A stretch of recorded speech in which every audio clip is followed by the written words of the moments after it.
ಓಂ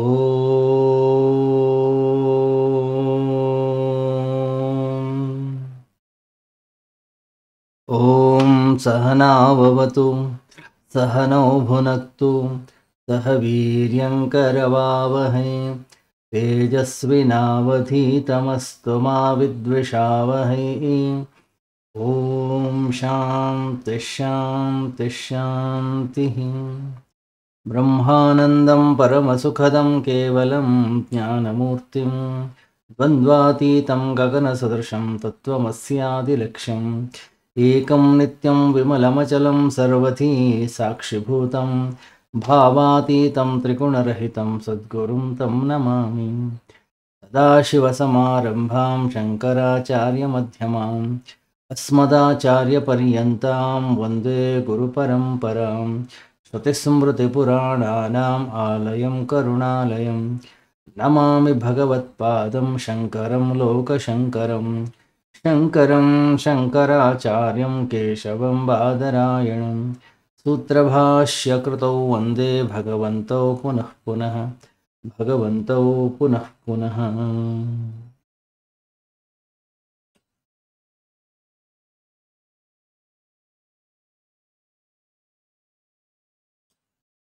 ನಿತ್ಯ ಜೀವನದಲ್ಲಿ ಅಧ್ಯಾತ್ಮ ಪ್ರವಚನ ಮಾಲಿಕೆಯಲ್ಲಿ ಇವತ್ತು ನಾವು ಚಿಂತನೆಯನ್ನು ಮಾಡ್ತಾ ಇದ್ದೀವಿ.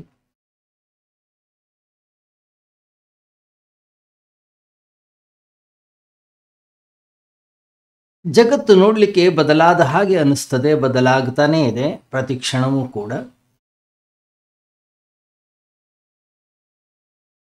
ಆದರೂ ಕೂಡ ಬದಲಾದ ಹಾಗೆ ಕಾಣಿಸ್ತಾ ಇಲ್ಲ. ಜಗತ್ತಿನ ಸಮಸ್ಯೆಗಳು ಹೇಗಿವೆಯೋ ಇವತ್ತಿಗೂ ಕೂಡ ಹಾಗೆ. ಇಲ್ಲಿ ಬಿರುಗಾಳಿ, ಕಷ್ಟಗಳು, ದುಃಖ, ಸಮಸ್ಯೆಗಳು ಬರ್ತಾನೇ ಇವೆ.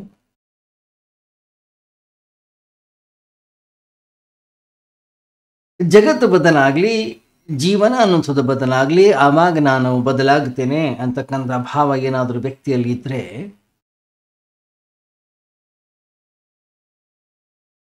ನಾನು ನನ್ನ ಜೀವನದಲ್ಲಿ ಯಾವತ್ತೂ ಕೂಡ ಬದಲಾಗೋದಿಲ್ಲ ಅವನು ಪ್ರತಿಜ್ಞೆ ಮಾಡಿದ್ದಾನೆ ಅಂತ ತಿಳ್ಕೊಳ್ಬೇಕು.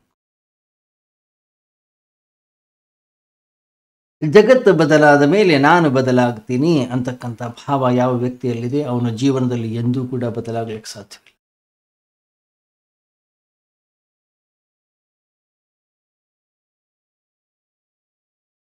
ಮತ್ತೆ ನಾನು ಬದಲಾಗದೇ ಇರೋದಕ್ಕೆ ಅವನು ಅನೇಕ ಕಾರಣಗಳನ್ನು ಹುಡುಕ್ತಾ ಇದ್ದಾನಷ್ಟೆ.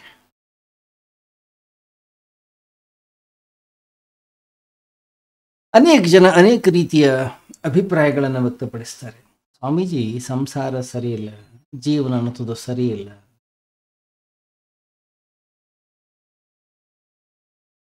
ಅನ್ಯಾಯ, ಅಧರ್ಮ, ಮೋಸ, ವಂಚನೆ, ಕೊಲೆ, ದರೋಡೆ, ಬರೀ ದುಷ್ಟ ವ್ಯಕ್ತಿಗಳು ಧಾರ್ಮಿಕರನ್ನು ಹಿಂಸಿಸ್ತಾರೆ.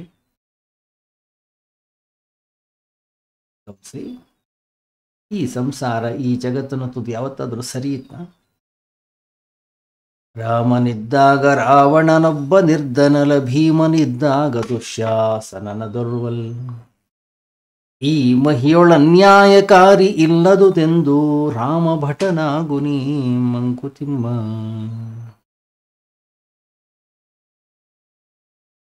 ಯಾವತ್ತು ಸರಿ ಇತ್ತು? ಯಾವುದೇ ಪುರಾಣಗಳನ್ನು ತೆಗಿದೆ, ಯಾವುದೇ ಚರಿತ್ರೆಯನ್ನು ತೆಗಿರಿ, ಅಲ್ಲಿ ಯುದ್ಧ, ಗಲಾಟೆ, ಕೊಲೆ, ಮೋಸ, ವಂಚನೆ, ಕಳ್ಳತನ.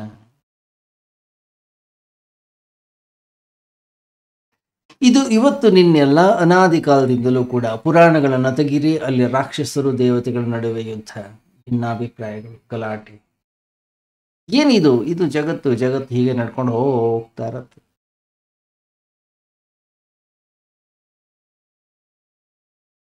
ಜಗತ್ತನ್ನು ಬದಲಾಯಿಸಲಿಕ್ಕೆ ಯಾರಿಂದಲೂ ಕೂಡ ಸಾಧ್ಯ ಇಲ್ಲ.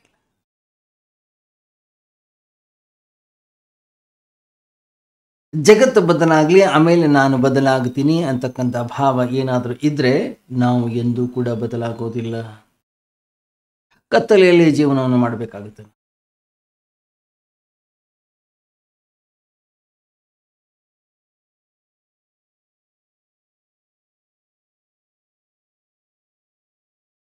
ಸಂಸಾರ ಅನಾದಿ ಕಾಲದಿಂದ ಇದೆ. ಈ ಜಗತ್ತು ಅನ್ನೋದು ಅನಾದಿ ಕಾಲದಿಂದಲೂ ಕೂಡ ಇದೆ. ನಾವು ಈ ಕ್ಷಣದಲ್ಲಿದ್ದೇವೆ.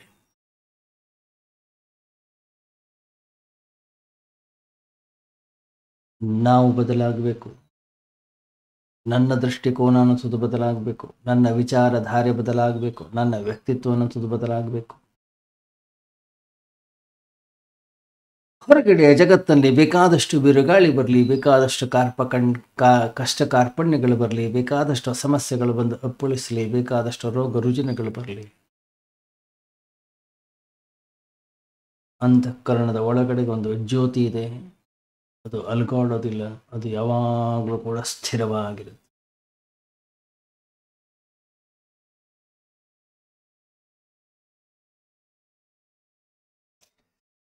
ಎಲ್ಲಿ ಜ್ಯೋತಿ ಇದೆ ಅಲ್ಲಿ ಅಂಧಕಾರವಿಲ್ಲ.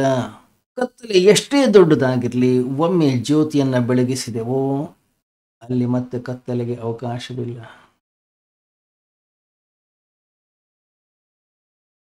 ಹೊರಗಡೆಯ ಕತ್ತಲೆಯ ಬಗ್ಗೆ ನಾವು ತಲೆ ಕೆಡಿಸ್ಕೊಳ್ಳುವ ಅವಶ್ಯಕತೆ ಇಲ್ಲ. ಒಳಗಡೆಯ ಜ್ಯೋತಿಯನ್ನ ಬೆಳಗಿಸೋದ್ರಲ್ಲಿ ಹೆಚ್ಚಿನ ಲಕ್ಷ್ಯವನ್ನ, ಸಾಧನೆಯನ್ನ ಮಾಡೋದ್ರಲ್ಲಿ ಲಕ್ಷ್ಯ ವಹಿಸಬೇಕಾಗಿದೆ.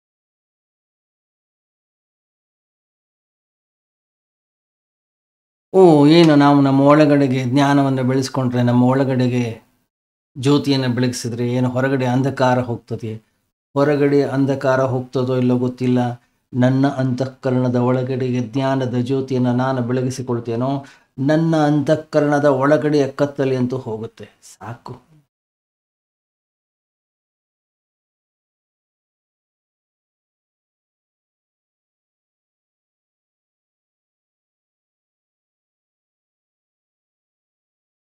ಯಾವಾಗ ನಮ್ಮ ಅಂತಃಕರಣದ ಒಳಗಡೆಯ ಕತ್ತಲೆ ಅನ್ನೋದು ದೂರವಾಯಿತು,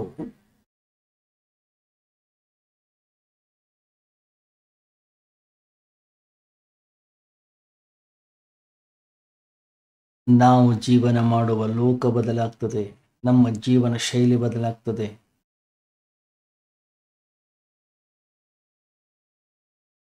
ನಾನು ನೋಡ್ತಕ್ಕಂಥ ದೃಷ್ಟಿಕೋನ ಅನ್ನೋದು ಬದಲಾಗ್ತದೆ.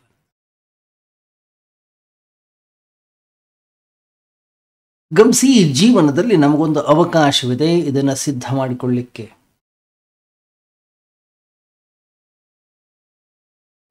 ಬೀಜವೇ ಆಗಿದ್ರೆ ಅದು ವ್ಯರ್ಥವಾಗಿಬಿಡುತ್ತೆ. ಅದು ಅಂಕುರಿತವಾಗಬೇಕು. ಅದು ನಗಬೇಕು, ಅದು ಬೆಳಿಬೇಕು, ಅದು ಅರಳಬೇಕು.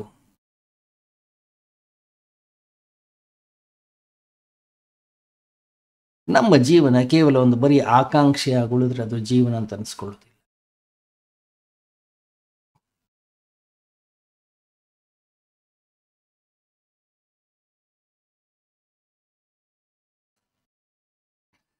ಏನು ಅಂತಃಕರಣದ ಒಳಗಡೆಗೆ ಒಂದು ಭಗವಂತ ಒಂದು ಬೀಜವನ್ನು ಕೊಟ್ಟಿದ್ದಾನೆ, ಅದನ್ನು ಬೆಳೆಸಬೇಕು ನಾವು. ಅದೊಂದು ಹೂವಾಗಬೇಕು, ಅದರ ಕಂಪು ಹರಡಬೇಕು, ಅದರ ಸುವಾಸನೆ ಜಗತ್ತಿಗೆ ಪಸರಿಸಬೇಕು. ಅದೇ ನಿಜವಾದ ಜೀವನ.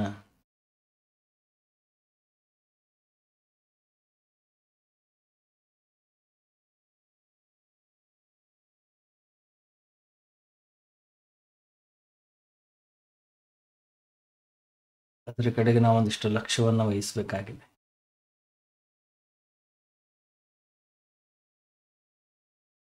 ಹೊರಗಡೆಯ ಕತ್ತಲೆಯ ಬಗ್ಗೆ, ಹೊರಗಡೆಯ ರಾಗದ್ವೇಷಗಳ ಬಗ್ಗೆ, ಹೊರಗಡೆಯ ದ್ವಂದ್ವಗಳ ಬಗ್ಗೆ ಅಥವಾ ಹೊರಗಡೆಯ ಘರ್ಷಣೆಗಳ ಬಗ್ಗೆ ನಾವು ಅಷ್ಟೊಂದು ತಲೆ ಕೆಡಿಸ್ಕೊಳ್ಳೋ ಅವಶ್ಯಕತೆ ಇಲ್ಲ.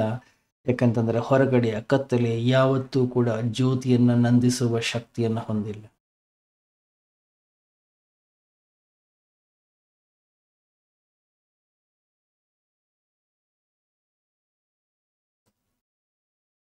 ನಮ್ಮೆಲ್ಲರ ಹೃದಯ ಒಳಗಡೆಗೆ ಏನೊಂದು ಚೈತನ್ಯ ಅನ್ನೋದು ಬೆಳಗುತ್ತಾ ಇದೆ, ಏನು ಜ್ಯೋತಿ ಅನ್ನೋದು ಬೆಳಗುತ್ತಾ ಇದೆ. ಯಾವ ಬಿರುಗಾಳಿಯೋ, ಯಾವ ಕಷ್ಟ ಕಾರ್ಪಣ್ಯಗಳು, ಯಾವ ಸುಖ ದುಃಖಗಳು ಅಥವಾ ಯಾವ ಹುಟ್ಟು ಸಾವುಗಳು ಕೂಡ ಅದನ್ನು ನಂದಿಸಲಿಕ್ಕೆ ಸಾಧ್ಯ ಇಲ್ಲ. ಈ ಜಗತ್ತಿನಲ್ಲಿ ನಾವು ಸಾಮ್ರಾಟರಾಗ್ಲಿಕ್ಕಿರ್ತಕ್ಕಂತಹ ಒಂದೇ ಒಂದು ದಾರಿ ಏನಪ್ಪಾ ಅಂತಂದ್ರೆ, ನನ್ನನ್ನು ನಾನು ತಿಳ್ಕೊಳ್ಳುವಂಥದ್ದು, ನನ್ನನ್ನು ನಾನು ಅರಿಯುವಂಥದ್ದು.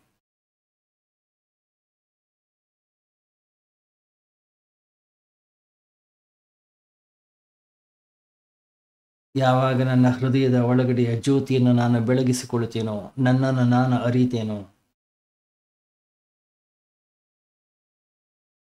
ಹೊರಗಡೆಯ ಮಂದಿರಗಳಿಗೆ ಹೋಗುವ ಅವಶ್ಯಕತೆ ಇಲ್ಲ, ಹೊರಗಡೆಗೆ ಪ್ರಾರ್ಥನೆ ಮಾಡುವ ಅವಶ್ಯಕತೆ ಇಲ್ಲ. ಯಾಕೆಂತಂದ್ರೆ ಮಂದಿರ ಅನ್ನೋದು ನಮ್ಮ ಹೃದಯದ ಒಳಗಡೆಗಿದೆ.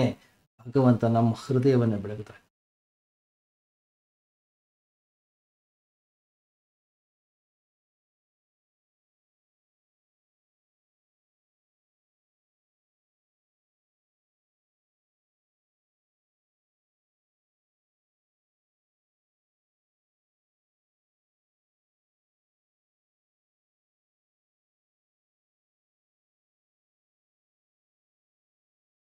ಹೃದಯದ ಒಳಗಡೆಯ ಆ ಜ್ಯೋತಿಯನ್ನು ಬೆಳಗಿಸ್ಲಿಕ್ಕೆ ನಾವು ನಮ್ಮ ಜೀವನದಲ್ಲಿ ಬೆಳಗಿಸಿಕೊಳ್ಬೇಕು. ಅಪ್ರಮಾದ.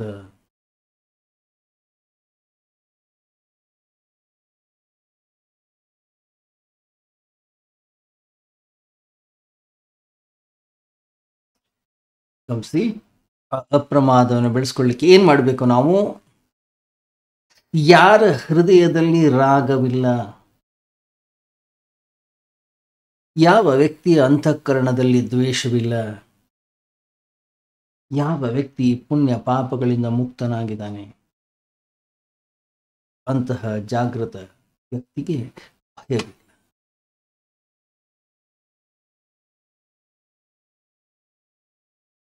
ಗಮನಿಸಿ, ನಾವು ಭಗವಂತನನ್ನ ಈ ಜೀವನದಲ್ಲಿ ಅನ್ವೇಷಣೆಯನ್ನ ಮಾಡ್ತಾ ಇದ್ದೀವಿ. ಯಾಕೆಂತಂದ್ರೆ ಭಯ.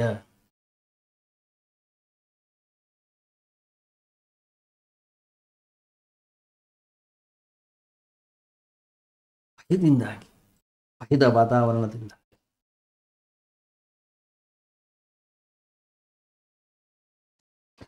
ನಾವು ಭಗವಂತನನ್ನ ಅರಿಸ್ತಾ ಇರೋದು ಕೂಡ ಭಯದಿಂದಾಗಿ.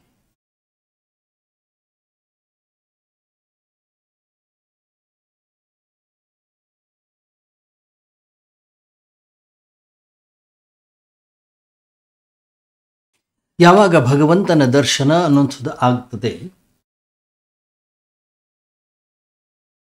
ಆವಾಗ ಭಯ ಅನ್ನೋದು ಇಲ್ಲವಾಗುತ್ತೆ.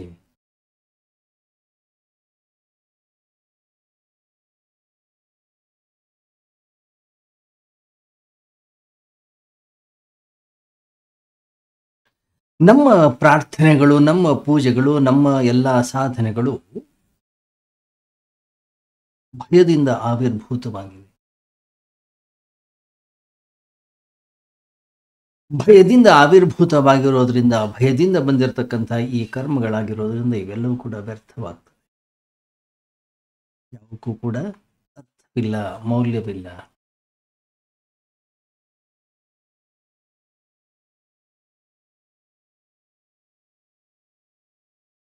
ಯಾವಾಗ ಪ್ರೀತಿಯಿಂದ ಮಾಡ್ತೀವೋ ಆ ಕರ್ಮಗಳು ಬೇರೆ ಆಗ್ತವೆ. ಯಾವಾಗ ವ್ಯಕ್ತಿಯ ಅಂತಃಕರಣದ ಒಳಗಡೆಗೆ ಪ್ರೇಮ ಉದಯವಾಗುತ್ತೋ ವ್ಯಕ್ತಿ ಹಗುರವಾಗ್ತಾನೆ.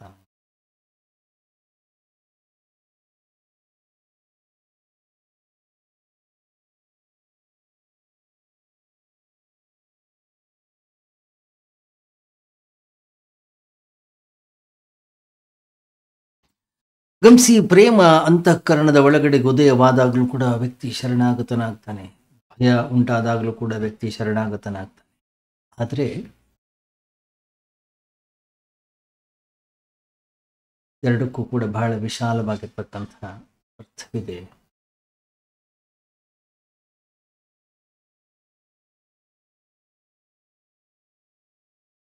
ಯಾವ ವ್ಯಕ್ತಿ ಭಯಭೀತನಾಗಿದ್ದಾನೋ, ಯಾವ ವ್ಯಕ್ತಿಯಿಂದ ಭಯದಿಂದ ಪ್ರಾರ್ಥನೆಯನ್ನ ಮಾಡ್ತಾ ಇದ್ದಾನೋ, ತನ್ನ ತಪ್ಪನ್ನ ಮುಚ್ಚಿಟ್ಕೊಳ್ಳಿಕ್ಕಾಗಿ ಮಾಡ್ತಾ ಇದ್ದಾನೆ.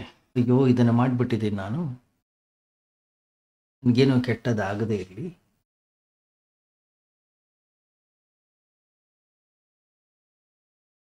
ಯಾವ ವ್ಯಕ್ತಿಯ ಅಂತಃಕರಣದ ಒಳಗಡೆಗೆ ಭಯವಿದೆ, ಆ ವ್ಯಕ್ತಿಯ ಅಂತಃಕರಣದ ಒಳಗಡೆಗೆ ಪ್ರೇಮ ಉದಯವಾಗಲಿಕ್ಕೆ ಸಾಧ್ಯವೇ ಇಲ್ಲ.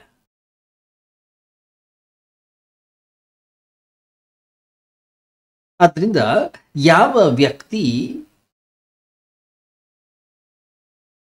ಭಗವಂತನನ್ನ ಪ್ರೀತಿಸು, ಭಗವಂತನನ್ನ ಆರಾಧಿಸು, ಇಲ್ಲದೆ ಹೋದರೆ ಅವನೇನೋ ಕೆಟ್ಟದ ಮಾಡ್ತಾನೆ, ಭಯದಿಂದ ಮಾಡತಕ್ಕಂತಹ ಪ್ರತಿಯೊಂದು ಕರ್ಮಗಳು ಕೂಡ, ಪ್ರತಿಯೊಂದು ಪ್ರಾರ್ಥನೆಗಳು ಕೂಡ ಅಧಾರ್ಮಿಕವಾಗ್ತವೆ.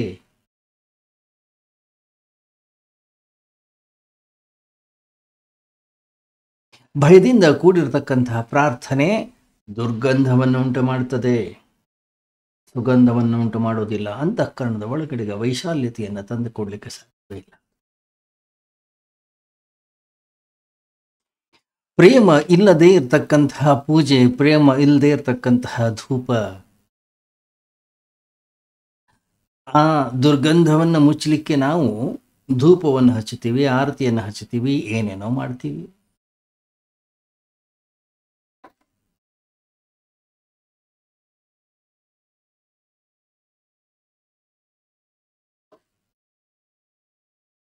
ಗಮನಿಸಿ, ನೀವು ಯಾವಾಗ ಅಂತಃಕರಣದ ಒಳಗಡೆಗೆ ಭಯ ಇಲ್ಲವೋ ಪ್ರಾರ್ಥನೆ ಉದಯವೇ ಆಗೋದಿಲ್ಲ.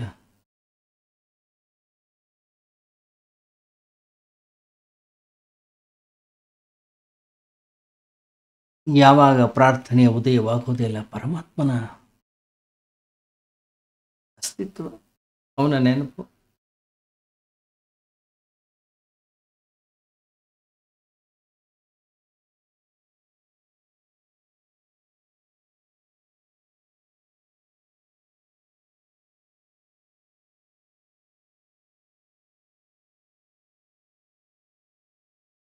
ರಾವಣನಿಗೆ ದಶಶಿರವದೇ ನರನು ಶತಶಿರನು ಸಾವಿರಾಸ್ಯಗಳನ್ನು ಒಂದರಳು ಅಡಗಿಸಿಹನು. ಪೂಜ್ಯ ಡಿ ವಿ ಜಿ ತಮ್ಮ ಮಂಕುತಿಮ್ಮನ ಕಗ್ಗದಲ್ಲಿ ಒಂದು ಕಡೆ ಹೇಳ್ತಾರೆ, ರಾವಣನಿಗೆ 10 ತಲೆಗಳಿದ್ದುವಂತೆ ಅವನು ಹೇಗೆ ಬ್ಯಾಲೆನ್ಸ್ ಮಾಡ್ತಾ ಇದ್ದ.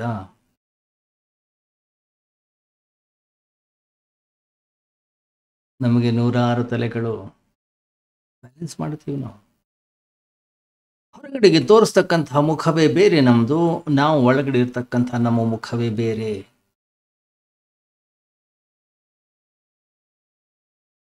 ಒಳಗಡೆಗೆ ಏನು ಬೇಕಾದಂತಹ ವಿಚಾರಧಾರೆಗಳಿರಲಿ, ಹೊರಗಡೆ ನಾವೇನು ತೋರಿಸ್ತೀವಿ ಅದರ ಅಭ್ಯಾಸ ಮಾಡಿದೀವಿ ನಾವು. ಹೊರಗಡೆ ಯಾವಾಗಲೂ ಕೂಡ ನಗನಗ್ತಾ ಇರ್ತಕ್ಕಂತಹ ಮುಖವಾಡವನ್ನು ನಾವು ಧರಿಸಿದ್ದೀವಿ, ಆದರೆ ಎಷ್ಟು ದಿವಸ ಅದು.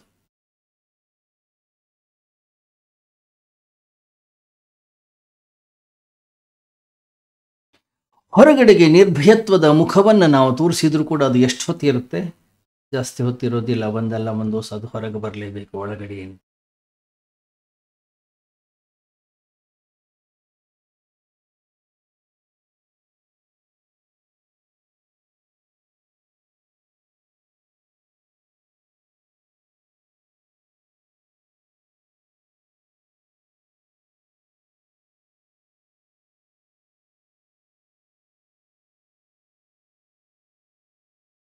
ನಿರ್ಭಯತ್ವ ಅಂದ್ರೆ ಏನು ಹೇಳಿ, ಎಲ್ಲಿ ಭಯ ಮತ್ತು ಎಲ್ಲಿ ಅಭಯ ಎರಡೂ ಇಲ್ಲವಾಗುತ್ತದೋ ಆ ಒಂದು ಸ್ಥಿತಿ, ಎಲ್ಲಿ ರಾಗವೂ ಇಲ್ಲ ಎಲ್ಲಿ ದ್ವೇಷವೂ ಇಲ್ಲ ಆ ಒಂದು ಸ್ಥಿತಿ, ಅದು ಭಗವಂತನ ಸ್ಥಿತಿ.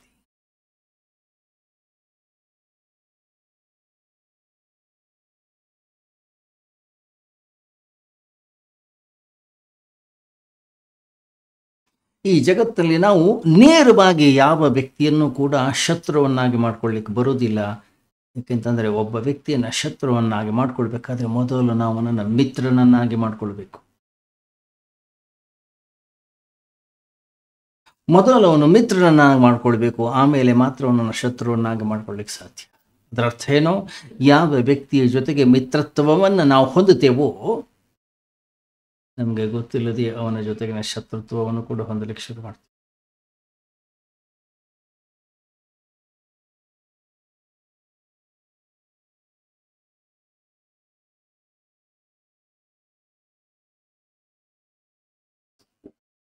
ಯಾವುದಾದ್ರು ಒಂದು ವಸ್ತುವನ್ನು, ಒಬ್ಬ ವ್ಯಕ್ತಿಯನ್ನ ರಾಗ ಪ್ರೇಮಿಸಬೇಕಾದ್ರೆ ಗೊತ್ತಿಲ್ಲದೆ ಅವನ ನನ್ನ ಅಂತಃಕರಣದ ಒಳಗಡೆಗೆ ದ್ವೇಷಿಸಲು ಕೂಡ ಶುರು ಮಾಡ್ತೀವಿ ನಾವು.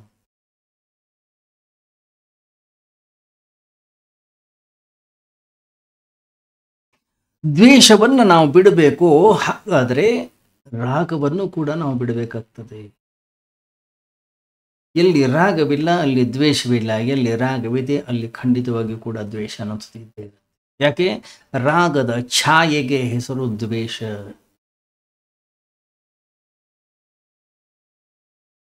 ಎಲ್ಲಿ ರಾಗ ಇದೆ ಅಲ್ಲಿ ವೈರಾಗ್ಯವೂ ಕೂಡ ಇದೆ. ಯಾಕೆ? ಎಲ್ಲಿ ಬೇಕು ಅನ್ನೋಂಥದ್ದು ಅಲ್ಲೇ ಬೇಡ ಅನ್ನೋಂಥದ್ದು ಬರುತ್ತೆ. ಎರಡು ಒಟ್ಟೊಟ್ಟಿಗೆ ಇರ್ತಕ್ಕಂಥದ್ದು.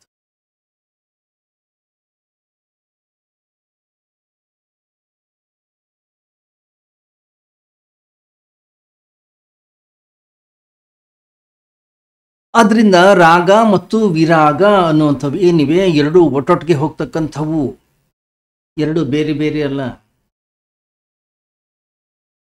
ಅತಿಯಾದ ಕಾಮಿಯೇ ವೈರಾಗ್ಯವನ್ನು ಹೊಂದುತ್ತಾನೆ, ಅತಿಯಾದ ವಿರಾಗಿ ಮತ್ತೆ ರಾಗವನ್ನು ಕೂಡ ಹೊಂದುತ್ತಾನೆ. ಅದರಿಂದ ಶಾಸ್ತ್ರಗಳಲ್ಲಿ ಒಂದು ಹೊಸ ಶಬ್ದದ ಉದಯವ ಆಯಿತು. ಏನದು? ಅದಕ್ಕೆ ಹೆಸರು ವೀತರಾಗ.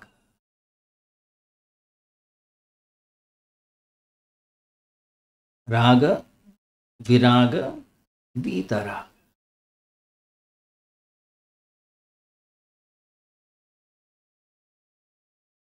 ರಾಗ ಅಂದ್ರೇನು? ಒಂದು ವಸ್ತುವಿನ ಜೊತೆಗೆ ಸಂಬಂಧ ಇದೆ. ಆ ಸಂಬಂಧ ಹೇಗಿದೆ? ಇವತ್ತಲ್ಲ ನಾಳೆ ನನಗೆ ಸುಖ ಸಿಗುತ್ತೆ, ಇವತ್ತಲ್ಲ ನಾಳೆ ನನಗೆ ಸಂತೋಷ ಸಿಗುತ್ತೆ, ಇವತ್ತಲ್ಲ ನಾಳೆ ನಾನು ಸ್ವರ್ಗವನ್ನು ಅನುಭವಿಸ್ತೀನಿ, ಇವತ್ತಲ್ಲ ನಾಳೆ ನನಗೆ ಅದರಿಂದ ಒಳ್ಳೇದು ಆಗೇ ಆಗುತ್ತೆ.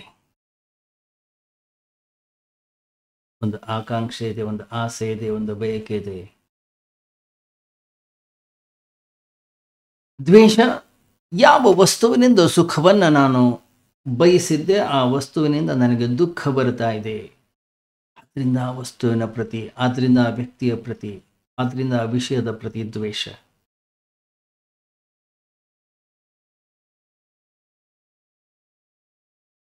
ರಾಗ ಸುಖದ ಕಲ್ಪನೆಯಾಗಿದೆ, ದ್ವೇಷ ದುಃಖದ ಕಲ್ಪನೆಯಾಗಿದೆ.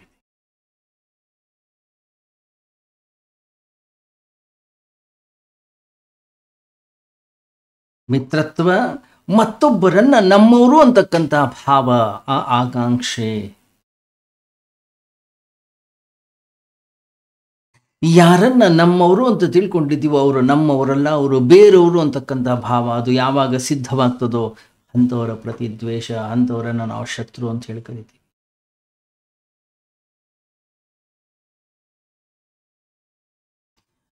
ಮಿತ್ರತ್ವ ಒಂದು ಸ್ವಪ್ನ, ಯಾವಾಗ ಸ್ವಪ್ನ ಅನ್ಸೋದು ಕತ್ತರಿಸಿ ಹೋಗ್ತದೋ, ಯಾವಾಗ ಸ್ವಪ್ನ ಅನ್ಸೋದು ಬಿದ್ದು ಹೋಗ್ತದೋ ಆವಾಗ ಘಟಿಸುವಂಥದ್ದು.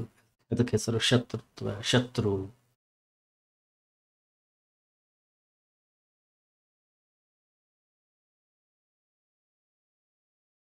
ಎಲ್ಲೋ ಬಾಗಿಲಿದೆ ಅಂತ ಹೇಳಿ ನಾವು ನಡ್ಕೊಂಡು ಹೋಗ್ತಾ ಇರ್ತೀವಿ, ಅಲ್ಲಿ ಬಾಗಿಲಿಲ್ಲ, ಅಲ್ಲಿ ಗೋಡೆ ಇದೆ. ಯಾವಾಗ ಹೋಗಿ ಗೋಡೆಗೆ ಅಪ್ಪಳಿಸಿಕೊಳ್ತೀವೋ ಆವಾಗ ದ್ವೇಷ ಉಂಟಾಗ್ತದೆ.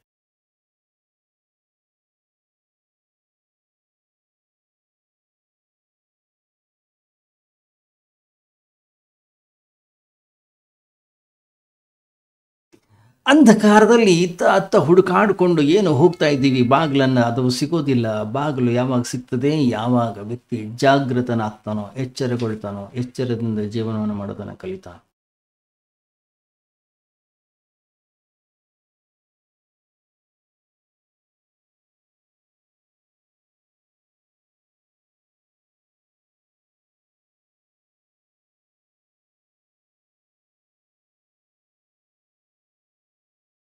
ಯಾವ ವ್ಯಕ್ತಿ ಅಂತಃಕರಣದಲ್ಲಿ ಜಾಗೃತನಾಗಿದ್ದಾನೋ, ಯಾವ ವ್ಯಕ್ತಿ ಅಂತಃಕರಣದಲ್ಲಿ ವಿವೇಕ ಉತ್ಪನ್ನವಾಗಿದೆಯೋ, ಯಾವ ವ್ಯಕ್ತಿ ಇನ್ನೊಬ್ಬರಿಂದ ನನಗೆ ಸುಖ ಸಿಗುತ್ತೆ ಅನ್ನುವಂತಹ ಭ್ರಾಂತಿಯನ್ನು ಬಿಟ್ಟಿದ್ದಾನೋ ಅಂಥವನಿಗೆ ಹೆಸರು ವೀತರಾಗಿ. ಮತ್ತೊಬ್ಬರಿಂದ ದುಃಖವೂ ಕೂಡ ಬರೋದಿಲ್ಲ, ಮತ್ತೊಬ್ಬರಿಂದ ಸುಖವೂ ಕೂಡ ಬರೋದಿಲ್ಲ. ಈ ಸ್ಪಷ್ಟತೆ ಅನ್ನೋದು ಯಾರಿಗುಂಟಾಗಿದೆ? ಅಂಗಡಿಯನ್ನು ಮಾಡಿದರೆ ನನಗೆ ಲಾಭವಾದೀತು, ಮದುವೆ ಮಾಡಿಕೊಂಡ್ರೆ ನನಗೆ ಸುಖ ಸಿಕ್ಕಿತು, ಒಂದು ಮನೆಯನ್ನು ತೆಗೆದುಕೊಂಡ್ರೆ ನನಗೆ ಸಂತೋಷವಾದೀತು, ಒಂದಿಷ್ಟು ಜಮೀನನ್ನು ಪರ್ಚೇಸ್ ಮಾಡಿದರೆ, ಒಂದಿಷ್ಟು ಆಭರಣಗಳನ್ನು ತೆಗೆದುಕೊಂಡ್ರೆ ಹಣದಿಂದ, ಇನ್ನೊಂದು ವಸ್ತುವಿನಿಂದ ನನಗೆ ಸುಖ ಸಿಕ್ಕೀತು, ಯಾಕೆ ಸಿಗಬಾರದು? ಅವ್ರಿಗೆಲ್ಲ ಸಿಕ್ಕಿದೆಯಲ್ಲ ನನಗೂ ಸಿಕ್ಕೀತೇನೋ ಅಂತಕ್ಕಂಥ ಭಾವ ಎಲ್ಲಿ ತನಕ ವ್ಯಕ್ತಿ ಅಂತಃಕರಣದ ಒಳಗಡೆಗೆ ಇರ್ತದೋ ಅಲ್ಲಿ ತನಕ ಅವನ ಅಂತಃಕರಣದಲ್ಲಿ ರಾಗ ಅನ್ನೋದಿರುತ್ತೆ. ಗಮನಿಸಿ ನೀವು, ಯಾವುದರಿಂದ ನಮಗೆ ಸುಖ ಸಿಗುತ್ತೆ ಅಂತಕ್ಕಂಥ ಭಾವನೆ ನಮ್ಮ ಅಂತಃಕರಣದ ಒಳಗಡೆಗೆ ಇರುತ್ತೆ. ಆ ವಸ್ತುಗಳನ್ನು ಯಾವುದನ್ನು ಕೂಡ ನಾವು ಬಿಡ್ಲಿಕ್ಕೆ ತಯಾರಿಲ್ಲ. ಗಟ್ಟಿಯಾಗಿ ಹಿಡ್ಕೊಳ್ಳಿ.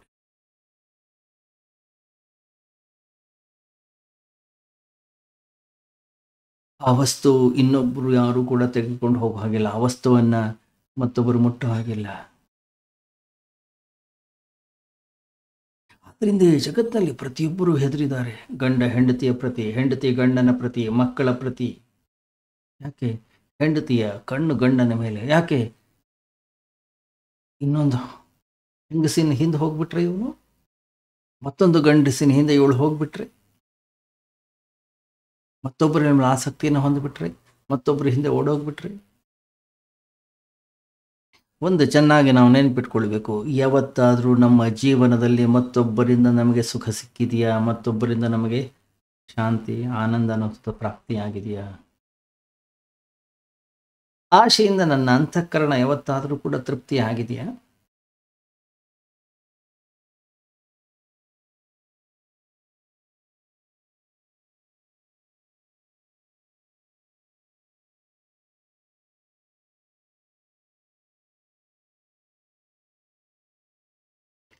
ಮತ್ತೊಬ್ಬ ವ್ಯಕ್ತಿ ಏನಾದರೂ ನನ್ನ ಹತ್ರ ಬರ್ತಾ ಇದ್ದಾನೆ ಅಂತಂದ್ರೆ ಅದರ ಅರ್ಥ ನನ್ನನ್ನು ತೃಪ್ತಿಪಡಿಸ್ಲಿಕ್ಕೆ, ನನ್ನನ್ನು ಸುಖಿಯನ್ನಾಗಿಸ್ಲಿಕ್ಕೆ ಅಲ್ಲ. ಅವನು ಅತೃಪ್ತನಾಗಿದ್ದಾನೆ. ಆ ಅತೃಪ್ತಿಯನ್ನು ನನ್ನಲ್ಲಿ ಸೇರಿಸಿಕೊಂಡು ಅಥವಾ ನನ್ನಲ್ಲಿ ತೃಪ್ತಿಯನ್ನು ಹುಡುಕಿಕೊಂಡು ಬರ್ತಾ ಇದ್ದಾನೆ. ನನಗೆ ಸುಖ ಕೊಡಬೇಕಂತಲ್ಲ, ಅವನು ತನ್ನ ಸುಖವನ್ನು ನನ್ನಲ್ಲಿ ಹುಡುಕ್ತಾ ಇದ್ದಾನೆ, ಅಥವಾ ನನ್ನ ಸುಖವನ್ನು ನಾವು ಮತ್ತೊಬ್ಬರಲ್ಲಿ ಹುಡುಕ್ತೀವಿ.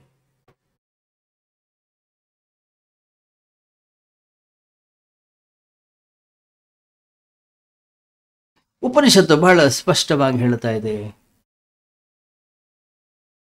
ಪತ್ನಿ ಪತಿಯನ್ನ ಪತಿಗೋಸ್ಕರ ಪ್ರೀತಿಸೋದಿಲ್ಲ, ಅಥವಾ ಪತಿ ಪತ್ನಿಯನ್ನ ಪತ್ನಿಗೋಸ್ಕರ ಪ್ರೀತಿಸೋದಿಲ್ಲ. ಆತ್ಮನಸ್ತು ಕಾಮಾಯ ಸರ್ವಂ ಪ್ರಿಯಂ ಭವತಿ. ತನ್ನ ಸುಖಕ್ಕಾಗಿ, ತನ್ನ ಸಂತೋಷಕ್ಕಾಗಿ, ತನ್ನ ನೆಮ್ಮದಿಗಾಗಿ ಅವನು ಪ್ರೀತಿಯನ್ನ ಮಾಡ್ತಾನೆ, ಅವನು ಆರಾಧಿಸ್ತಾನೆ. ಏನೇ ಆಕಾಂಕ್ಷೆ, ಏನೇ ರಾಗ, ಏನೇ ಕಾಮನೆಗಳಿರಲಿ, ಎಲ್ಲವನ್ನೂ ಕೂಡ ತನಗೋಸ್ಕರ ಮಾಡಿಕೊಳ್ತಾನೆ, ಮತ್ತೊಬ್ಬರಿಗೋಸ್ಕರ ಅಲ್ಲ.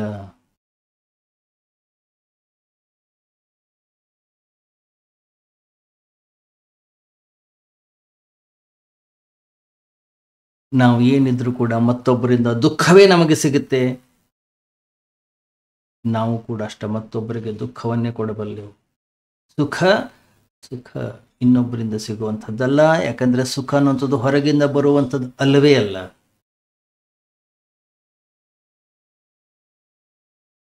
ಯಾವ ವ್ಯಕ್ತಿ ಸತ್ಯ ತತ್ವವನ್ನು ಅರಿತುಕೊಂಡಿದ್ದಾನೋ ಅವನು ಸನ್ಯಾಸಿ ಆಗ್ತಾನೆ, ಸನ್ಯಸ್ತನಾಗ್ತಾನೆ, ಎಲ್ಲವನ್ನು ಕೂಡ ಬಿಟ್ಟು ಬಿಡ್ತಾನೆ. ಯಾರು ಸನ್ಯಾಸಿ ಅಂತಂದ್ರೆ, ಯಾರು ಸನ್ಯಾಸಿ? ಸತ್ಯ ತತ್ವವನ್ನ ಯಾರು ನೋಡಿದಾನೋ, ಸತ್ಯ ತತ್ವವನ್ನ ಯಾರು ಅರಿತಿದಾನೋ.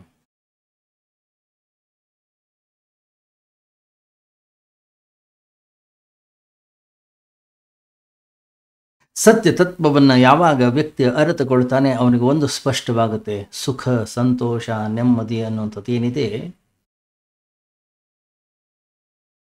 ಮತ್ತೊಬ್ಬರಿಂದ ಸಿಗುವಂಥದ್ದಲ್ಲ, ಇನ್ನೊಂದರಿಂದ ಬರುವಂಥದ್ದು.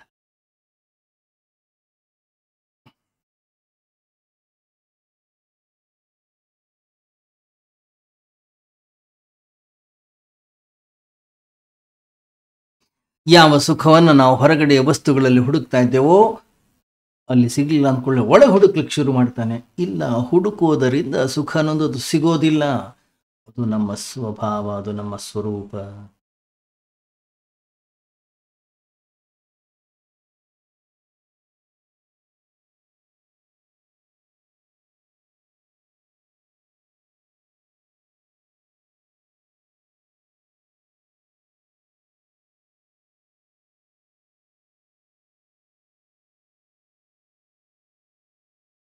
ಸುಖವನ್ನು ಅರಸಿಕೊಂಡು ಈ ಜಗತ್ತಿನಲ್ಲಿ ಯಾರ್ಯಾರು ಎರಡು ಬೊಗಸೆಗಳಿಂದ ಹೊರಗಡೆಗೆ ಹಾಕಿದಾರೋ ಖಾಲಿ ಕೈಯಿಂದನೇ ಬಂದಿದ್ದಾರೆ. ಬೊಗಸೆ ಎಷ್ಟೇ ದೊಡ್ಡದಿರಲಿ. ಗಮನಿಸಿ ನೀವು, ಒಂದು ನದಿನಲ್ಲಿ ನಾವು ಕೈ ಹಾಕ್ತೀವಿ, ಕೈ ಎತ್ತುತ್ತೀವಿ, ಕೈ ಎಷ್ಟು ಪುರ್ಸೊತ್ತಿಲ್ಲ, ಮತ್ತೆ ಹೊಸ ನೀರು ಬರ್ತದಲ್ಲಿ.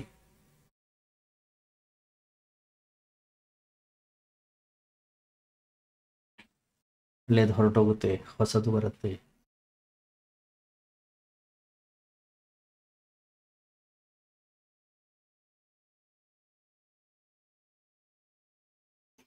ಅದರಿಂದ ನಮ್ಮ ಹಿಂದಿನ ಜನರು ಕೆಲವು ಸೂತ್ರಗಳನ್ನು ಕಲ್ತ್ಕೊಂಡಿದ್ರು. ಏನೇ ಬರಲಿ ಅದನ್ನು ಹಂಚ್ತಾ ಇದ್ರು, ಇಟ್ಕೊಳ್ತಾ ಇರಲಿಲ್ಲ. ಯಾಕೆ, ಏನೇ ಸಂಭಾಳಿಸಿ ನಾವು ಇಟ್ಕೊಂಡ್ರೂ ಕೂಡ ಅದು ಹಳೇದಾಗ್ತಾ ಇತ್ತು, ಹೊಸದಿರ್ತಿರ್ಲಿಲ್ಲ. ಯಾಕಂದ್ರೆ ಈ ಜಗತ್ತು ಯಾವಾಗಲೂ ಕೂಡ ಹೊಸದು ಹೊಸದು ಹೊಸದನ್ನು ಕೊಡ್ತಾರೆ.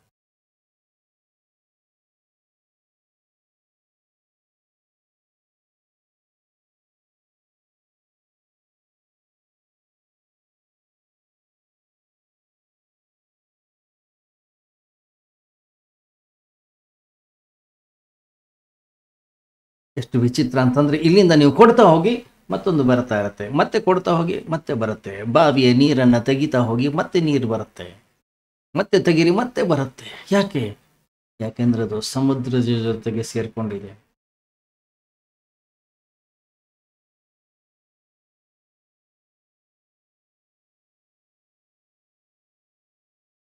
ಗಮನಿಸಿ, ಯಾವ ವ್ಯಕ್ತಿಯ ಅಂತಃಕರಣದ ಒಳಗಡೆಗೆ ರಾಗ ಅನ್ನೋದಿಲ್ಲ, ಅವನ ಅಂತಃಕರಣದ ಒಳಗಡೆಗೆ ದ್ವೇಷವೂ ಕೂಡ ಇರೋದಿಲ್ಲ.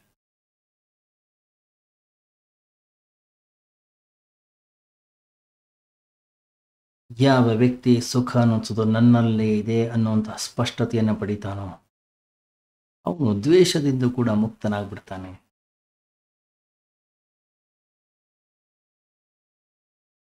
ಬೇರೆ ವಸ್ತುಗಳಿಂದ ಸುಖವೇ ಸಿಗದೆ ಇದ್ದಾಗ ಬೇರೆಯವರನ್ನು ದ್ವೇಷ ಮಾಡೋದಾದ್ರೆ ಹೇಗೆ ಹೇಳಿ?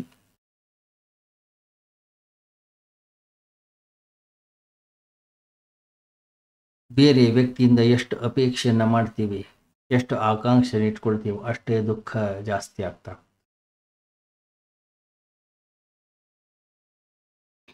ಎಷ್ಟೋ ಜನ ಬಂದು ಕೇಳ್ತಾ ಇರ್ತಾರೆ, ಯಾಕೆ ಈ ಗಂಡ ಹೆಂಡತಿಗಳು ಬಹಳಷ್ಟು ಜನ ಗಲಾಟೆ ಮಾಡ್ಕೊಳ್ತಾರೆ, ಜಗಳ ಆಡ್ಕೊಳ್ತಾರೆ, ದುಃಖಿತರಾಗ್ತಾರೆ.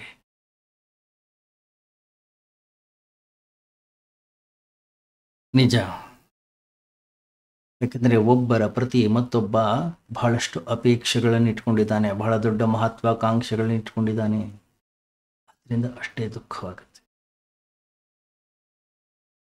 ಎಷ್ಟು ದೊಡ್ಡದಾಗಿರ್ತಕ್ಕಂಥ ಅಪೇಕ್ಷೆ ನಮ್ಮ ಅಂತಃಕರಣದ ಒಳಗಡೆಗೆ ಇದೆಯೋ ಅಷ್ಟೇ ದೊಡ್ಡದಾಗಿರ್ತಕ್ಕಂತಹ ದುಃಖ, ನಿರಾಶೆ, ಅಸಫಲತೆ.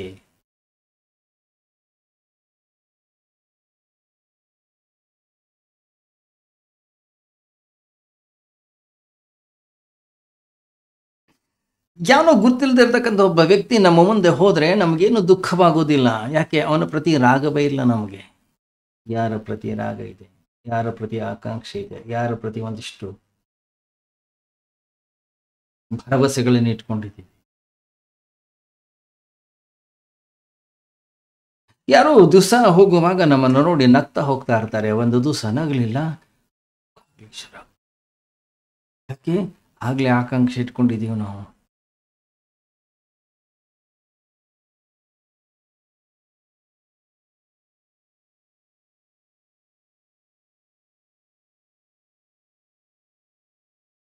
ಯಾವನೋ ಒಬ್ಬ ಅರಿಯದ ವ್ಯಕ್ತಿ ನಮ್ಮನ್ನ ಪ್ರತಿ ದಿವಸ ನೋಡಿ ನಕ್ರೆ ನಮಗೆ ಖುಷಿ ಆಗುತ್ತೆ.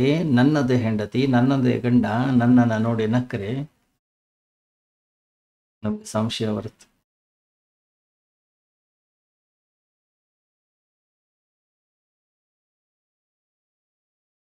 ಯಾರಿಗೊತ್ತು? ಬಜಾರಲ್ಲೇ ಹೋಗಿ ಏನು ನೋಡ್ಕೊಂಡ್ ಬಂದ್ಯಾಳು ಏನು, ಆ ಪಕ್ಕದ ಮನೆಯಲ್ಲಿ ಏನು ಆಭರಣ ತಗೊಂಡಿದ್ದಾರೋ ಏನೋ, ಅಥವಾ ಇನ್ನೇನಾಗಿದೆಯೋ, ಮತ್ತೇನು ಹೆಚ್ಚು ಕಡಿಮೆ ಆಗಿದೆಯೋ, ಏನಕ್ಕೆ ಏನು ಬಲೆ ಹಾಕಿದಾಳೋ.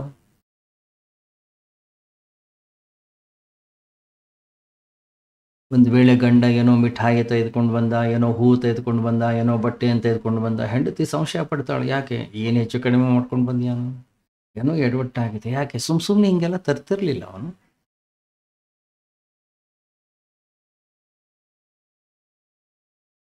ಇದನ್ನೆಲ್ಲ ತಂದುಕೊಟ್ಟು ಅವನು ಮಾಡಿರೋ ತಪ್ಪಕ್ಕೆ ಪ್ರಾಯಶ್ಚಿತ್ತ ಏನಾದರೂ ಮಾಡ್ಕೋತಾ ಇದ್ದಾನ? ಗಮನಿಸಿ, ಯಾರಿಂದ ಎಷ್ಟು ಅಪೇಕ್ಷೆ ಇದೆ ಅಷ್ಟೇ ದುಃಖ ನಮಗೆ ಪ್ರಾಪ್ತಿಯಾಗುತ್ತೆ. ಯಾಕೆಂದ್ರೆ ಎಷ್ಟು ದೊಡ್ಡ ಅಪೇಕ್ಷೆ ಇದೆ ಅಷ್ಟು ದೊಡ್ಡದಾಗಿರ್ತಕ್ಕಂಥ ದುಃಖ.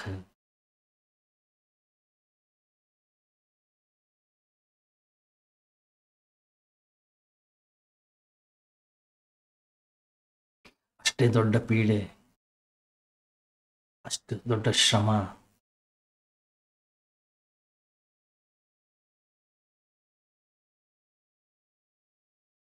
ಯಾವಾಗ ವ್ಯಕ್ತಿ ಅಪೇಕ್ಷೆಯನ್ನು ಬಿಟ್ಟುಬಿಡ್ತಾನೋ, ಯಾವಾಗ ವ್ಯಕ್ತಿ ತ್ಯಾಗವನ್ನೇ ಬಿಟ್ಟುಬಿಡ್ತಾನೋ,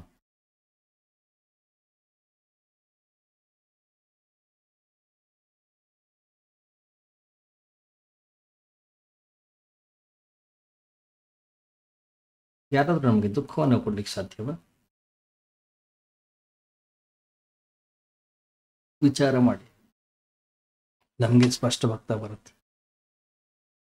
ಯಾವ ವ್ಯಕ್ತಿಯ ಅಂತಃಕರಣದಲ್ಲಿ ಬಯಕೆಗಳೇ ಇಲ್ಲ, ಯಾವ ವ್ಯಕ್ತಿಯ ಅಂತಃಕರಣದಲ್ಲಿ ಭಿಕ್ಷಾ ಪಾತ್ರೆಯೇ ಇಲ್ಲ.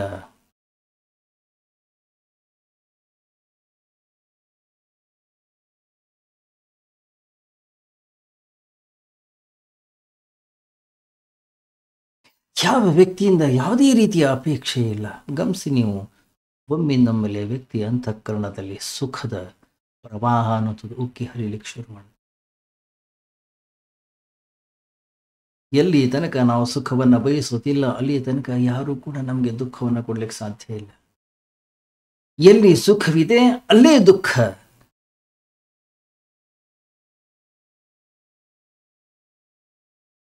ಎಲ್ಲಿ ಸುಖ ಇಲ್ಲ ಅಲ್ಲಿ ದುಃಖವೂ ಕೂಡ ಇಲ್ಲ. ನಮ್ಮಲ್ಲಿ ನಾವು ರಮಿಸ್ಲಿಕ್ಕೆ ಶುರು ಮಾಡ್ತೀವಿ, ನಮ್ಮಲ್ಲಿ ನಾವು ಸ್ಥಿರವಾಗ್ಲಿಕ್ಕೆ ಶುರು ಆಗ್ತೀವಿ. ನಾವು ಆವಾಗ ಈ ಜಗತ್ತಿನಲ್ಲಿ ಇನ್ನುವರೆಗೂ ಕೂಡ ಯಾರು ಯಾರಿಗೂ ಸುಖವನ್ನು ಕೊಡ್ಲಿಕ್ಕಾಗಿಲ್ಲ, ಯಾರು ಯಾರಿಗೂ ದುಃಖವನ್ನು ಕೂಡ ಕೊಡ್ಲಿಕ್ಕಾಗಿಲ್ಲ. ಯಾಕೆ? ನನ್ನ ರಾಗದಿಂದಾಗಿ ನಾನು ದುಃಖವನ್ನು ಅನುಭವಿಸ್ತಾ ಇದ್ದೀನಿ.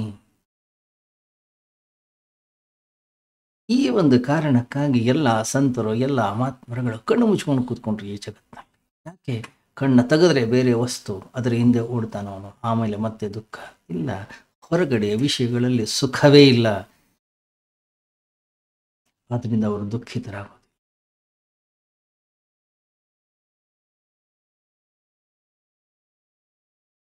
ಹೊರಗಡೆ ನೋಡ್ಲಿಕ್ಕೆ ಯೋಗ್ಯವಾಗಿರೋದು ಯಾವುದಿಲ್ಲ, ಹೊರಗಡೆ ಹೋಗ್ಲಿಕ್ಕೆ ಉತ್ಕೃಷ್ಟವಾದದ್ದು ಯಾವುದಿಲ್ಲ.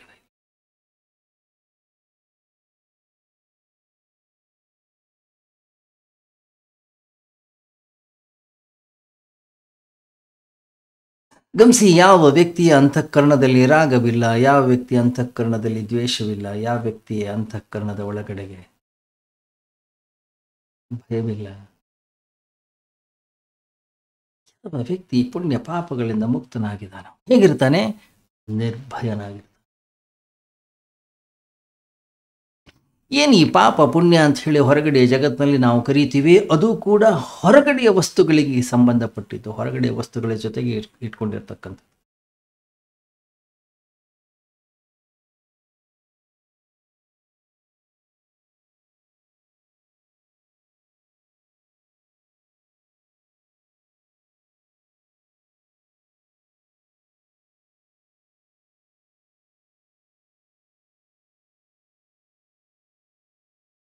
ನೋಡಿ ನೀವು, ಬಹಳಷ್ಟು ಜನ ಹೇಳ್ತಾರೆ, ಇಲ್ಲಪ್ಪ ಯಾವ ವಸ್ತುವಿನಿಂದಲೂ ಸುಖ ಸಿಗೋದಿಲ್ಲ, ಹೊರಗಡೆಯ ವಸ್ತುಗಳಿಂದ ಶಾಂತಿ ಅನ್ನೋದು ಸಿಗೋದಿಲ್ಲ, ಅದರಿಂದ ನೀನು ಪುಣ್ಯಕರ್ಮಗಳನ್ನು ಮಾಡು, ಪಾಪಕರ್ಮಗಳನ್ನು ನೀನು ಮಾಡು.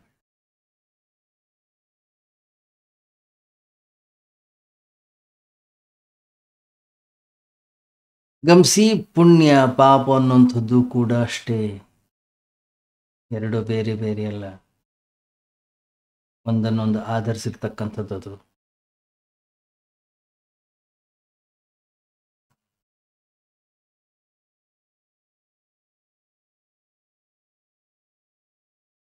ಯಾವ ವ್ಯಕ್ತಿ ಅಂತಃಕರಣದಲ್ಲಿ ರಾಗವಿಲ್ಲ, ಆ ವ್ಯಕ್ತಿ ಅಂತಃಕರಣದಲ್ಲಿ ದ್ವೇಷವಿಲ್ಲ.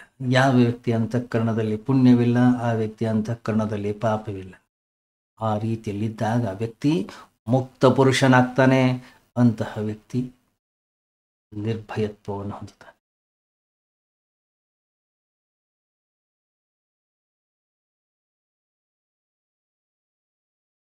ಯಾವಾಗ ವ್ಯಕ್ತಿಯ ಅಂತಃಕರಣದಿಂದ ರಾಗದ್ವೇಷಗಳು ಇಲ್ಲವಾಯಿತೋ, ಪಾಪ ಪುಣ್ಯಗಳು ಕೂಡ ಬಿದ್ದು ಹೋಗ್ತವೆ.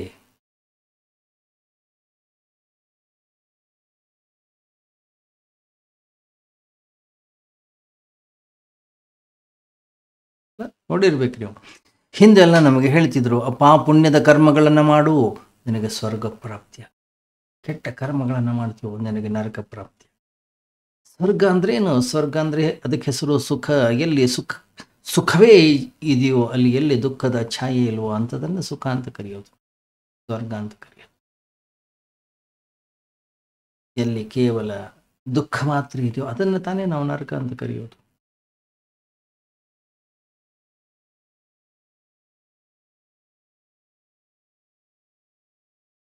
ಎಷ್ಟೋ ಜನ ಈ ಜಗತ್ತಲ್ಲಿ ಒಳ್ಳೆಯ ಕೆಲಸಗಳನ್ನು ಮಾಡ್ತಾ ಇದ್ದಾರೆ. ಉದ್ದೇಶ ನರಕ ನನಗೆ ಪ್ರಾಪ್ತಿಯಾಗದೇ ಇರಲಿ, ದುಃಖ ನನಗೆ ಪ್ರಾಪ್ತಿಯಾಗದೇ ಇರಲಿ. ಅದರರ್ಥ ಅವರೆಲ್ಲರೂ ಒಳ್ಳೆಯವರು ಅಂತಲ್ಲ.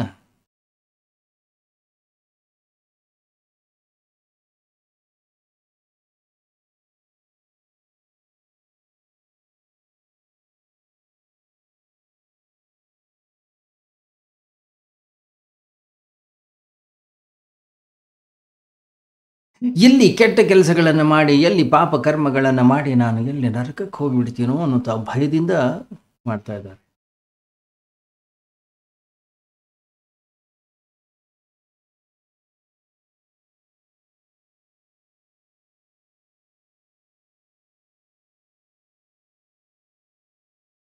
ಪಾಪವಾಗಲಿ, ಪುಣ್ಯವಾಗಲಿ, ಸುಖವಾಗಲಿ, ದುಃಖ ಎಲ್ಲವೂ ಕೂಡ ಕ್ಷಣಭಂಗುರ. ಇಲ್ಲಿ ಯಾವುದು ಕೂಡ ಶಾಶ್ವತ. ಇವೆಲ್ಲವೂ ಕೂಡ ನೀರಿನ ಮೇಲ್ಗಡೆ ಇರತಕ್ಕಂತಹ ಗುಳ್ಳೆಗಳಷ್ಟೇ.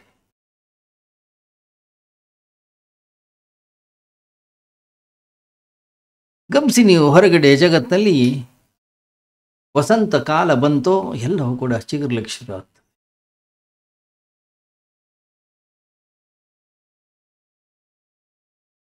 ಚಳಿಗಾಲ ಬಂತು ಎಲ್ಲವೂ ಕೂಡ ಉದುರ್ಲಿಕ್ಕೆ ಶುರು ಆಗುತ್ತೆ. ಹಾಗೆ ಇರುತ್ತೆ. ಇಲ್ಲ, ಅದು ಮತ್ತೆ ಮತ್ತೆ ಇದು ಹೋಗ್ತಾ ಇರುತ್ತೆ, ಅದು ಬರುತ್ತೆ, ಅದು ಬರುತ್ತೆ, ಮತ್ತೆ ಇದು ಹೋಗ್ತಾ ಇರುತ್ತೆ.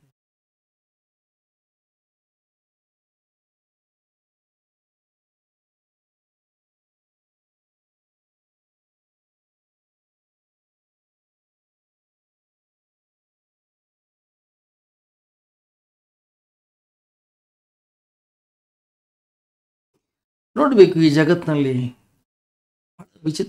ವಿಚಿತ್ರವಾಗಿರ್ತಕ್ಕಂಥ ಘಟನೆಗಳೆಲ್ಲ ಘಟಿಸ್ತವೆ.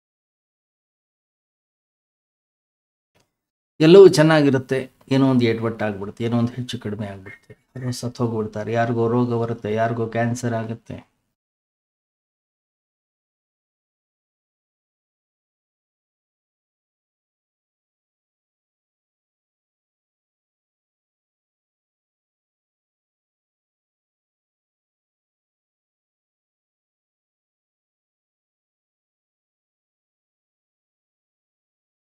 ಒಬ್ಬ ಮಹಿಳೆ ಅವಳ ಗಂಡ ಸತ್ತು ಹೋದ. ಏನು ಅಳೋದು, ಏನು ಅಳೋದು, ಎಲ್ಲರೂ ಸಾಂತ್ವನ ಹೇಳಿ ಹೇಳಿ ಸಾಕಾಗಿ ಹೋಗಿತ್ತು.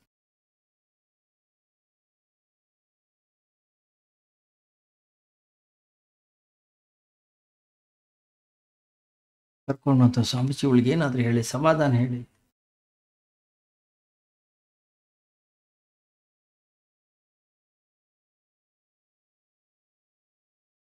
ಸರಿ, ಗಂಡ ಸತ್ತು ಹೋಗಿ 1 ವರ್ಷ ಆಯಿತು, 2 ವರ್ಷಗಳಾಯಿತು, ಇನ್ನೂ ಅಳ್ತಾ ಇರೋದ್ರಿಂದ ನಿನಗೇನಾದರೂ ಸುಖ ಪ್ರಾಪ್ತಿಯಾಗಿದೆಯಾ? ಜೀವನ ಹೇಗೆ ಬರುತ್ತೆ ಹಾಗೆ ಅದನ್ನು ಸ್ವೀಕಾರ ಮಾಡಿ ಮುಂದೆ ಹೋಗೋದನ್ನು ಕಲಿಬೇಕು. ಅಳ್ತಾ ಕೂತ್ಕೊಳ್ಳೋದ್ರಿಂದ ದುಃಖ ಕಡಿಮೆ ಆಗೋದಿಲ್ಲ, ಸುಖ ಪ್ರಾಪ್ತಿಯೂ ಕೂಡ ಆಗೋದಿಲ್ಲ. ಮತ್ತೆ ಇದೆಲ್ಲವೂ ಕೂಡ ಕ್ಷಣಭಂಗುರ. ಈ ಸತ್ಯ ತತ್ವವನ್ನು ಅರಿತುಕೊಂಡು ಮುಂದೆ ಹೋಗಬೇಕು. ನಾವು ಅಳ್ತಾ ಇದ್ರೆ ಅಳ್ತಾನೆ ಇರ್ತೀವಿ ಈ ಜಗತ್ತಲ್ಲಷ್ಟೇ.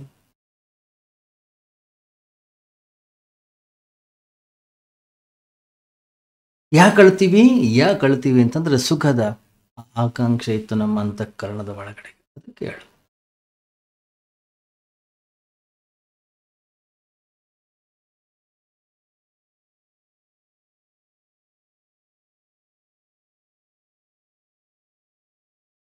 ಪುರಂದರದಾಸರು ಬಹಳ ಸುಂದರವಾದ ಒಂದು ಪದ್ಯವನ್ನು ಬರೀತಾರೆ.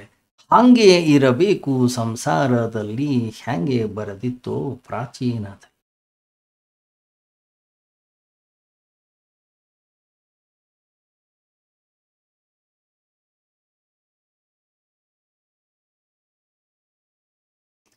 ಪಕ್ಷಿ ಅಂಗಳದಲ್ಲಿ ಬಂದು ಕೂತಂತೆ.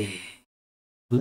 ಒಂದು ಪಕ್ಷಿ ಹಾರಿ ಬಂದು ಕೂತ್ಕೊಳ್ತದೆ, ಆ ಕ್ಷಣವೇ ಮತ್ತೆ ಹಾರಿ ಹೋದನು. ಯಾರ್ಯಾರೋ ಬರ್ತಾ ಇರ್ತಾರೆ, ಯಾರ್ಯಾರೋ ಹೋಗ್ತಾ ಇರ್ತಾರೆ, ಯಾವುದು ಕೂಡ ಶಾಶ್ವತ. ಅವರು ಇಲ್ಲಿ ಬಂದಾಗ ಸುಖ ಪಡುವಂಥದ್ದು, ಹೋದಾಗ ದುಃಖ ಪಡುವಂಥದ್ದು ಮೂರ್ಖತನವಾಗುತ್ತೆ. ಯಾಕೆ? ಇದೊಂದು ರೈಲಲ್ಲಿ ಪ್ರಯಾಣ ಮಾಡಿದಾಗ ಯಾರ್ಯಾರೋ ಬರ್ತಾರೆ, ಅವ್ರವ್ರ ಸ್ಟೇಷನ್ ಬಂದ್ಕೊಳ್ಳಿ ಇಳಿದು ಹೋಗ್ತಾ ಇರ್ತಾರೆ. ಅದರಿಂದ ಸುಖ ಬಂದಾಗಲೇ ವ್ಯಕ್ತಿ ಜಾಗೃತನಾಗಬೇಕು, ದುಃಖ ಬಂದಾಗಲ್ಲ.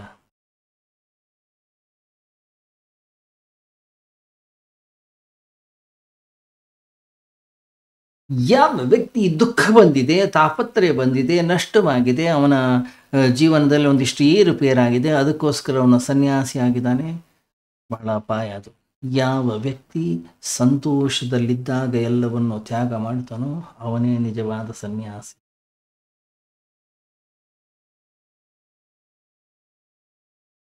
ದುಃಖದಲ್ಲಿ ವೈರಾಗ್ಯ ಸಹಜವಾಗಿ ಬರುತ್ತೆ, ಜಯದಲ್ಲಿ ಸುಖದಲ್ಲಿ ವೈರಾಗ್ಯ ಬರೋದೇನಿದೆ ಬಹಳ ಅಪರೂಪ, ಬಹಳ ವಿಶೇಷ, ಎಲ್ಲರಿಗೂ ಬರೋದಿಲ್ಲ. ಸಂತೋಷವಾಗಿದ್ದಾಗ ಪರಮಾತ್ಮನ ಸ್ಮರಣೆ ಬಹಳ ಕಷ್ಟ, ದುಃಖದಲ್ಲಿದ್ದಾಗ ಬೇಡ ಅಂದ್ರೂ ಕೂಡ ಬರುತ್ತೆ.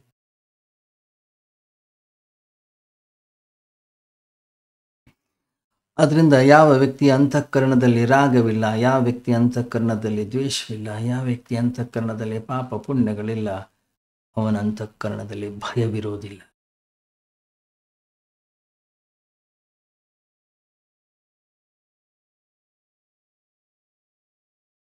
ಯಾವಾಗ ಭಯ ವ್ಯಕ್ತಿಯ ಅಂತಃಕರಣದ ಒಳಗಡೆ ಉಂಟಾಗುತ್ತೆ ಹೇಳಿ? ನಾನೇನೋ ಅಂದುಕೊಂಡಿದ್ದೀನಿ, ಅದು ಆಗದೇ ಇದ್ರೆ, ಅದು ಘಟಿಸದೇ ಇದ್ರೆ, ಏನೋ ಅಂದ್ಕೊಂಡಿದ್ದೀನಿ, ಇದು ನನಗೆ ಸಿಗದಿದ್ರೆ, ಇಷ್ಟು ಲಾಭ ನನಗೆ ಬರದಿದ್ರೆ, ಈ ರೀತಿ ಅವರು ವ್ಯವಹರಿಸದೇ ಇದ್ರೆ, ನಾನು ಅವ್ರನ್ನ ಕಳ್ಕೊಂಡ್ಬಿಟ್ರೆ,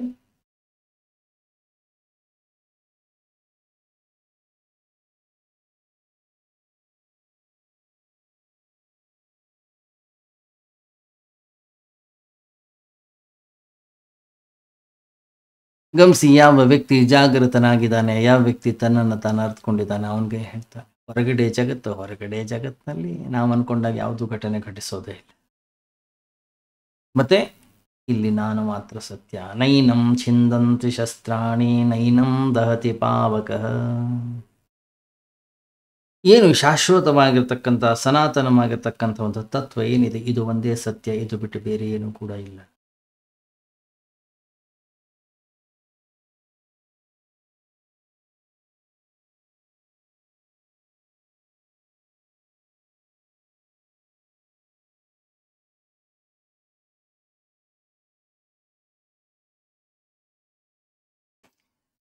ಯಾವ ವ್ಯಕ್ತಿಯ ಅಂತಃಕರಣದಲ್ಲಿ ಸ್ಪಷ್ಟತೆ ಇಲ್ಲ, ಆತ್ಮತತ್ವವನ್ನು ಇನ್ನೂ ಅರಿತಿಲ್ಲ,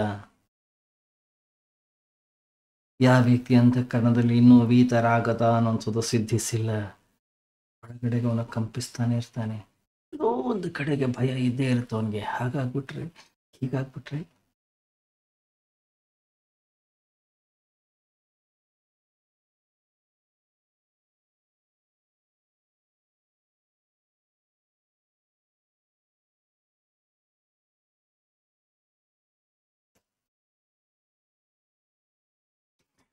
ಒಬ್ಬ ತಾಯಿ ಬಂದು ಹೇಳಿದರು, ನಂಗೆ ತುಂಬ ಭಯ, ಕೂತ್ರೆ ನಿಂತ್ರೆ ಭಯ, ಯಾರು ನೋಡಿದ್ರು. ಓ, ಯಾಕೆ? ಏನಾದರೂ ಬಂದು ನನ್ನ ಹತ್ರ ಇರೋದನ್ನೆಲ್ಲರೂ ಕಿತ್ಕೊಂಡು ಹೋಗ್ಬಿಟ್ರೆ, ತಗೊಂಡು ಹೋಗ್ಬಿಟ್ರೆ,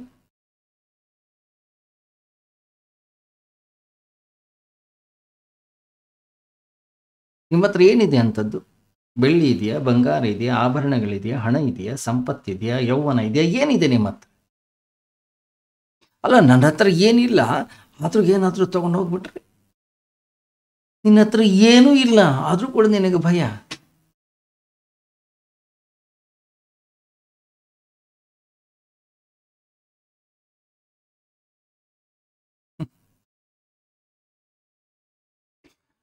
ಎಂತಹ ವಿಚಿತ್ರ ಅಂತಂದ್ರೆ ಈ ಜಗತ್ನಲ್ಲಿ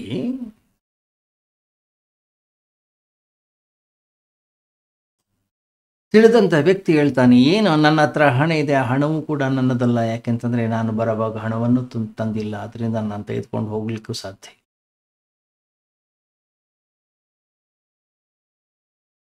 ಯಾವಾಗ ನನ್ನದಲ್ಲದೆ ಇರ್ತಕ್ಕಂಥ ವಸ್ತುಗಳಲ್ಲಿ ನನಗೆ ನನ್ನದು ಅಂತಕ್ಕಂಥ ಭಾವ ಉಂಟಾಗ್ತದೋ ಆವಾಗ ಭಯ. ಎಲ್ಲಿ ಮೋಹವಿದೆಯೋ ಆವಾಗ ಭಯ. ಗಮನಿಸಿ ನೀವು, ಹಣ ಕಳ್ಕೊಂಡ್ರೆ ವ್ಯಕ್ತಿ ಅಳ್ತಾನೆ,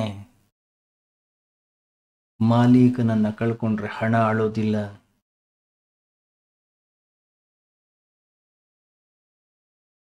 ಹಣಕ್ಕೆ ಗೊತ್ತೇ ಇಲ್ಲ ನಾನು ಇಂಥವನ ಹತ್ರ ಇದ್ದೆ ಅಂತ ಹೇಳಿ. ಇಂಥವನ ನನ್ನ ಯಜಮಾನ ಅನ್ನೋದು ಅದಕ್ಕೆ ಗೊತ್ತೇ ಇಲ್ಲ. ಎಷ್ಟೆಲ್ಲ ಆಭರಣಗಳಿವೆ ನೋಡಿ, ನೀವು ವಿಚಾರವನ್ನು ಮಾಡಿ.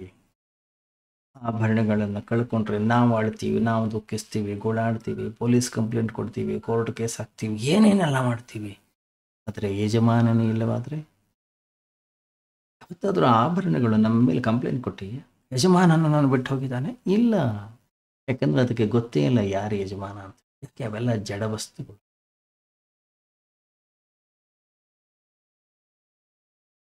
ಮೂರ್ಖರು ನಾವು. ನಮ್ಮ ಮಾನ್ಯತೆ ಅನ್ನೋದು ಹೇಗಿದೆ ಅಂತಂದ್ರೆ, ಪಂಚತಂತ್ರದಲ್ಲಿ ಬಹಳ ಸುಂದರವಾದಂಥ ಒಂದು ಕಥೆ ಇದೆ.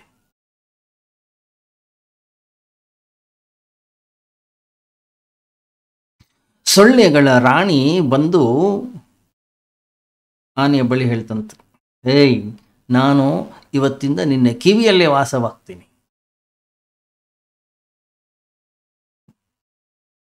ಆನೆ ಮುಖ ಯಾವಾಗಲೂ ಅಲ್ಗಾಡಿಸ್ತಾ ಇರ್ತದೆ ತಲೆನ. ಅದು ಅಲ್ಗಾಡಿಸೋದನ್ನು ನೋಡಿ ರಾಣಿ ಅಂತ, ಓ ನಾನು ಓಕೆ ಹೇಳಿದ್ದಾನೆ, ಹೋಗಿ ವಾಸ ಮಾಡ್ಲಿಕ್ಕೆ ಶುರು. ಒಂದು ದಿವಸ ಆಯಿತು. ಎರಡನೇ ದಿವಸ ರಾಣಿ ಹೇಳ್ತು, ನಂಗೆ ಸಾಕು, ನಾನು ಹೊರಟೋಗ್ತೀನಿ. ಅದು ತಲೆ ಅಲ್ಗಾಡಿಸ್ತಾನೆ ಇತ್ತು. ಯಾಕೆ? ಇದು ಹೇಳಿದ್ದಕ್ಕೆ ತಲೆ ಅಲ್ಗಾಡಿಸಿದ್ದೂ ಅಲ್ಲ, ಹೋಗ್ತೀನಿ ಎಂದಿದ್ದಕ್ಕೂ ತಲೆ ಅಲ್ಗಾಡಿಸಿದ್ದೂ ಅಲ್ಲ. ಮತ್ತು ಅದು ತಲೆ ಅಲ್ಗಾಡಿಸುವಂಥದ್ದೇ ಅದರ ಸ್ವಭಾವ ಆಗಿತ್ತು. ಈ ಸೊಳ್ಳೆ ಬಂದು ಅದರ ಕಿವಿಯಲ್ಲಿ ವಾಸವಾಗಿದ್ದು ಅದಕ್ಕೆ ಗೊತ್ತಿಲ್ಲ. ಸೊಳ್ಳೆಗೆ ಬೇಸರವಾಗಿ ಅದರ ವಾಸಸ್ಥಾನವನ್ನು ಕಿವಿಯನ್ನು ಬಿಟ್ಟು ಹೋಗಿದ್ದು ಅದಕ್ಕೂ ಕೂಡ ಗೊತ್ತಿಲ್ಲ.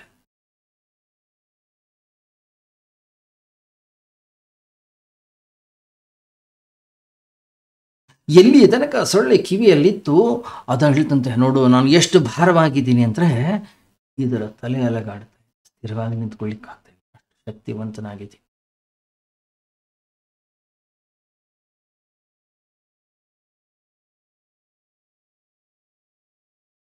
ಎಂಥ ಮೂರ್ಖತನ ಹೇಳಿ. ನಾವೆಲ್ಲ ಭ್ರಾಂತಿಯಲ್ಲಿದ್ದೀವಿ ಈ ಜಗತ್ತಿನಲ್ಲಿ. ನಮ್ಮಿಂದಾಗಿ ಜಗತ್ತು ಸುಂದರವಾಗಿದೆ, ನಾನು ದೊಡ್ಡ ಶ್ರೀಮಂತ, ನಾನು ಸುಂದರ, ನಾನು ಜಾಣ, ವಿದ್ಯಾವಂತ, ಬುದ್ಧಿವಂತ.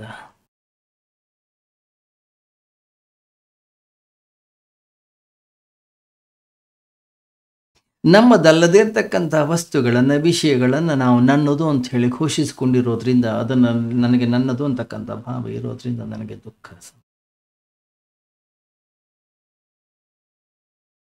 ಯಾವಾಗ ಈ ಸತ್ಯ ತತ್ವವನ್ನು ಅರಿತುಕೊಳ್ತಾನೋ ವ್ಯಕ್ತಿ,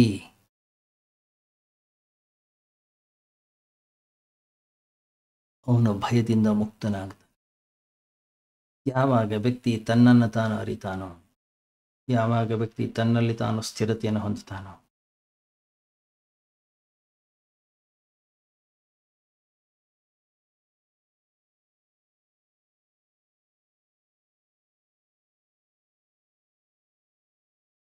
ಆವಾಗ ಮಾತ್ರ ಅವನು ನಿರ್ಭಯನಾಗ್ಲಿಕ್ಕೆ ಸಾಧ್ಯ. ಮುಂದುವರಿಯುತ್ತೆ ನಾಳೆ ಚಿಂತನೆ. ಓಂ ಸರ್ವೇ ಭವಂತು ಸುಖಿನಃ, ಸರ್ವೇ ಸಂತು ನಿರಾಮಯಾಃ, ಸರ್ವೇ ಭದ್ರಾಣಿ ಪಶ್ಯಂತು ಮಾ ಕಶ್ಚಿತ್ ದುಃಖಭಾಗ್ ಭವೇತ್. ಸತೋ ಮಾ ಸದ್ಗಮಯ, ತಮಸೋ ಮಾ ಜ್ಯೋತಿರ್ಗಮಯ, ಮೃತ್ಯೋರ್ಮಾ ಅಮೃತಂಗಮಯ. ಓಂ ಶಾಂತಿ ಶಾಂತಿ ಶಾಂತಿ. ಹರಿ ಓಂ. ಶ್ರೀ ಗುರುಭ್ಯೋ ನಮಃ. ಹರಿ ಓಂ.